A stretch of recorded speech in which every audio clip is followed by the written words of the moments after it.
Hello दोस्तों, इस video में language English and Hindi qualifying paper देखने वाले हैं, तो आप लोग लास्ट तक जरूर बने रहिए। तो चलिए शुरू करते हैं। कहता है read the passage carefully and answer the questions given below. The achievement of science in the 20th century has been very great. Its influence can be felt in every sphere of life, from the small pins and needles to the huge iron sheets and joints.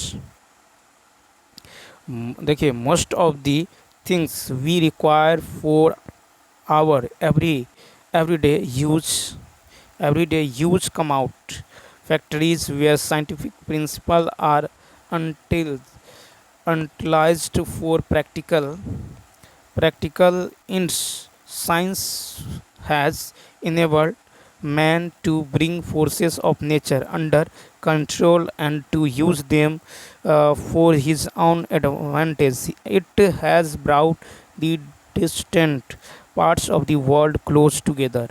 Our knowledge of the universe has been much widened on account of the uh, untiring efforts of the ast- astronomers like Jins and indict, remarkable causes of human disease have been possible owing to the discovery of some wonderful medicine.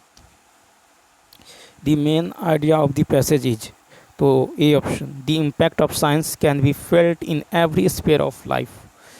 Next फिर है दी mode of approach is, तो यह है आपको descriptive.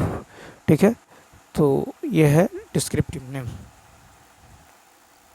कहता what has enabled man to harness the forces of nature to the advantage of mankind. 3 का होगा B, science. फिर कहता science has proved a great boon for. 4 का ए, Mankind.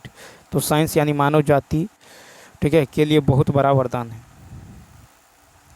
The most appropriate title for the passage will be. 5 का होगा सी, यानी achievement of science.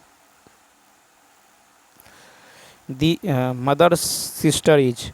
6 का होगा डी, तो मदर सिस्टर इज मौसी और आंट. कहता which of the following is not a part of the drawing room. 7 का होगा डी. तो देखिए, ड्राइंग रूम का भाग वॉशिंग मशीन और चिमनी नहीं है. ठीक है, फिल इन द ब्लैंक्स. कहता दिस इज अम्ब्रेला. तो 8 का होगा B, this is an umbrella. ठीक है, दिस इज अम्ब्रेला. तो देखिए, ये जो है कॉन्सोनेंट वॉवेल साउंड से शुरू हो रहा है, इसलिए एन. कहता आधुनिक युग नाम से जाना जाता है. आज विज्ञान की उपलब्धि का पताका धरती से आकाश तक फहरा रहा है. उधर विज्ञान की महिमा का प्रचार प्रसार है. मनुष्य ने विज्ञान के द्वारा जो प्रकृति को जीत लिया है. मनुष्य ने विज्ञान के द्वारा विद्युत, वाष्प और सौर ऊर्जा और गैस की खोज कर दिगंतरों में अपनी विजय जो है दुदुम्भी बजाकर सारे संसार में क्रांतिकारी परिवर्तन ला दिया है. कथा प्रस्तुत गद्यांश का उपयुक्त शीर्षक 9 का सी, विज्ञान एक वरदान. विज्ञान की तथ्यात्मक परिभाषा, तो 10 का सी, यानी क्रमबद्ध, सुसंगठित और प्रयोगात्मक ज्ञान. फिर है कि दिगंतर का अर्थ है. 11 का हो जाएगा सी, यानी सभी दिशाओं में. धरती से आकाश तक पताका फहराना का अर्थ 12 का होगा बी, यानी बहुत बड़ी सफलता मिलना. फिर है कि गद्यांश के अनुसार विज्ञान ने मानव जीवन में कौन सा मुख्य परिवर्तन लाया है. तो 13 का होगा बी, यानी क्रांतिकारी परिवर्तन. 14 कहता कि पर्वतराज हिमालय कुदरत का अद्भुत सौंदर्य है. दुनिया का विशाल पर्वत हमारे देश के उत्तर में एक सजग प्रहरी बनकर लाखों वर्षों से हरे भरे पौधे और 5 जो पावन नदियों को अपनी गोद में लिए मुस्कुराते हुए खड़ा.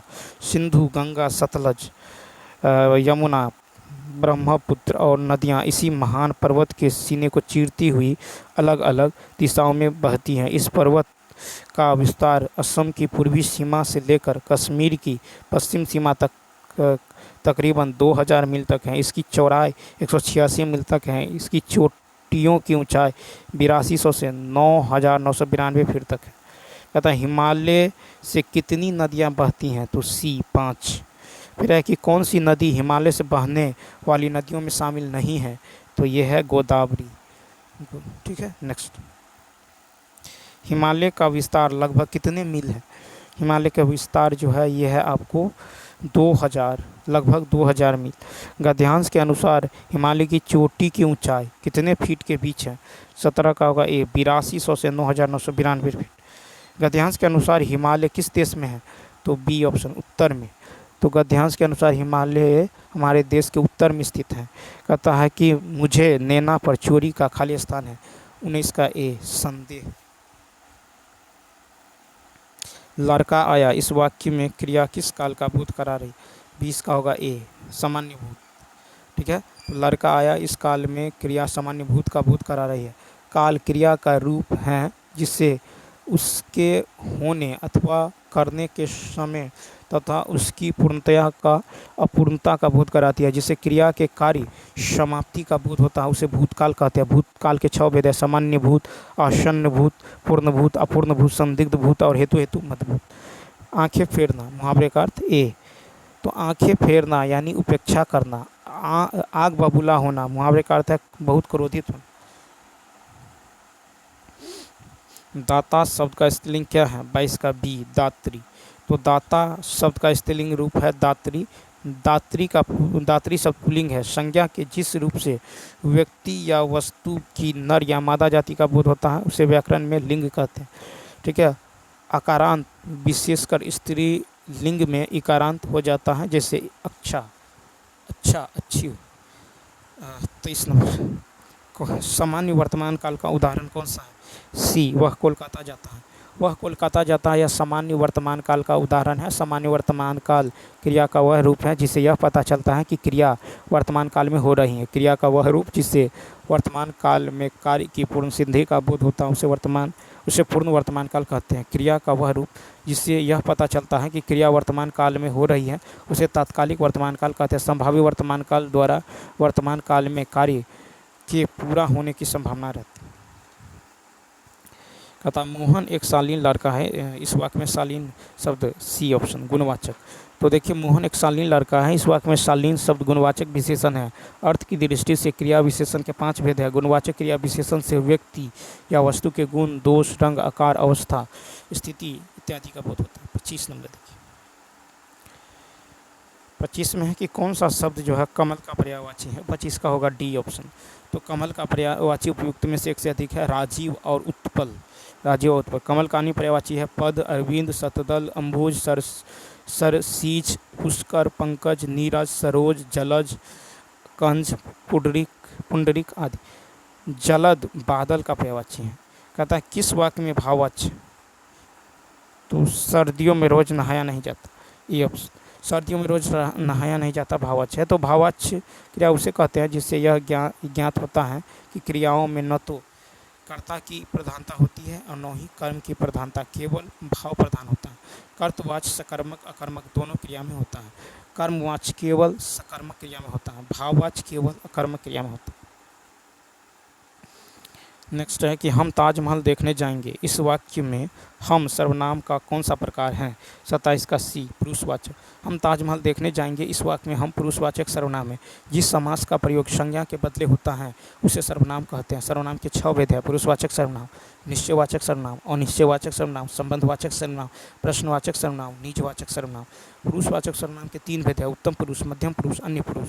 व्यष्टि का विलोम समष्टि है। प्रतीचि, देखिए नेक्स्ट, अब व्यष्टि का विलोम क्या है? तो इसका राइट आंसर होगा बी ऑप्शन, समष्टि। ठीक है, व्यष्टि का विलोम है समष्टि। प्रतीचि शब्द जो है प्राची का विलोम शब्द है और सृष्टि का विलोम क्या है? प्रलय। कौन सा शब्द वायु का पर्यायवाची है? तो सी ऑप्शन, अनिल।